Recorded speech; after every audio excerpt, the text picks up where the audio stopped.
Hey guys, how you doing? Hope you're doing well. I'm going to read through part of this article, but I'm not going to read through the whole thing for a couple of different reasons. Number one, because it is quite long and it would get a little bit too dry if I were to read through the whole article. But of course, there is a link in the description. You can check that out as you see fit.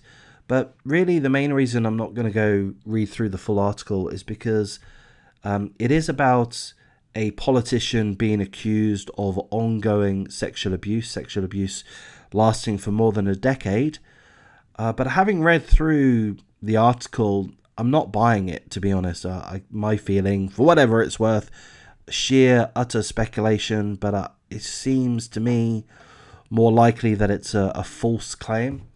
That's my feeling on the subject. So let's have a look at it. And of course, if you do get a little bit down by these subjects, do remember to take a mental health break.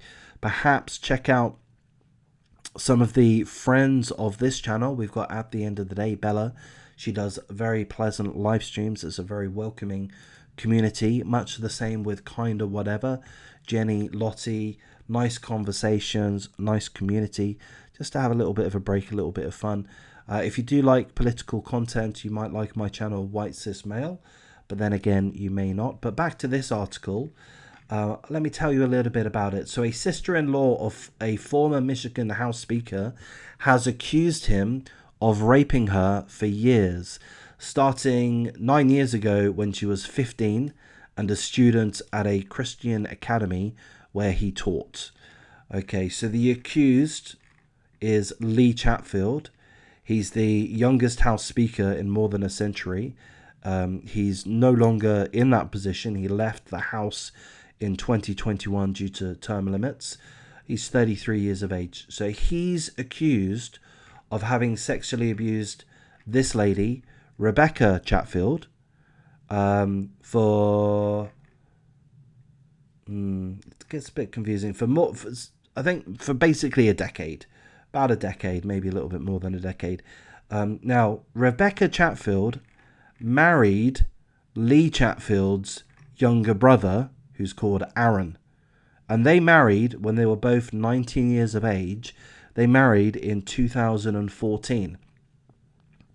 Now, the lady, Rebecca Chatfield, has made a criminal complaint against Lee, stating that, and hopefully these details are correct, I think they are, stating that, or claiming that Lee Chatfield had sexually abused her since the age of 15, since she was the age of 15.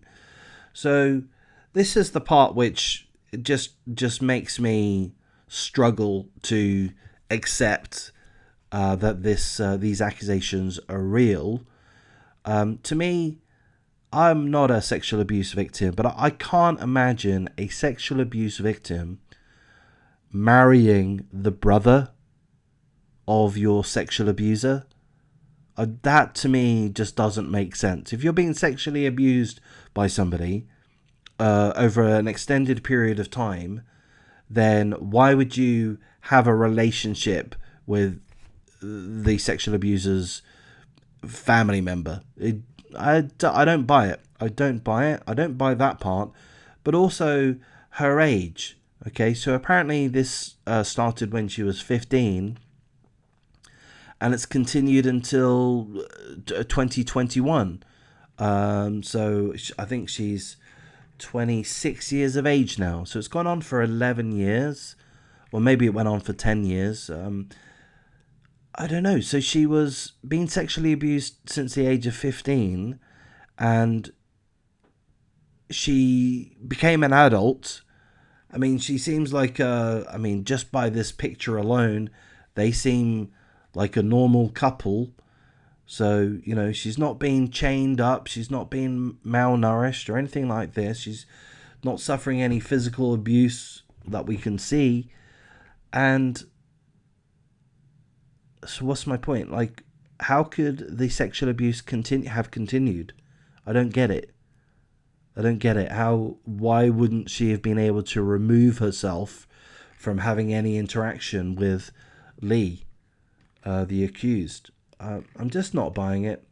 So apparently Lee, through his lawyers, has confirmed, has admitted to having had a sexual relationship with his brother's wife. He's admitted to having had a sexual relationship with her, but has said that it was completely consensual all the way through. Now, the article does tell us that in Michigan, 15-year-olds can't legally consent to sex, and adults can be charged with statutory rape for having intercourse with teens under 16. Now, I'm not sure if that's entirely relevant, because this article is saying that the sexual abuse did start, allegedly started when the alleged victim was 15 years of age, but at that point involved groping and not sexual intercourse. The sexual intercourse, according to the article, came at a later time, but doesn't provide any further details other than that. So, to me, what's my take on it? Pure speculation on my part, of course, and my take on it, for whatever it's worth, based on merely the details of this article, which I've quickly skim-read through pretty much, but it seems like a case of a false allegation to me. It seems like Lee has had a sexual relationship with the lady, Rebecca, and perhaps that started when she was 15, and perhaps that involved some inappropriate groping. Perhaps it did. We don't know, but it seems to me that beyond that, I can't imagine that. And again, I say this as someone that doesn't have real experience with this kind of situation, but I can't imagine a woman, a young lady that grows into a woman, allows herself to be a continual victim. I just can't see it. And to go on and marry your alleged rapist's brother, I just don't buy it. It seems more likely to me that they had a consensual sexual relationship which occurred or started prior to Rebecca having a relationship with Lee's brother, and continued after Rebecca had married Lee's brother.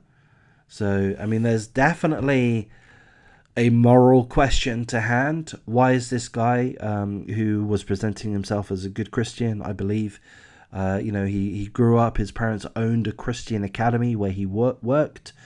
Why is he presenting himself as a Christian and such a good person, whilst either having a sexually abusive relationship with his sister-in-law or a consensual sexual relationship with his sister-in-law?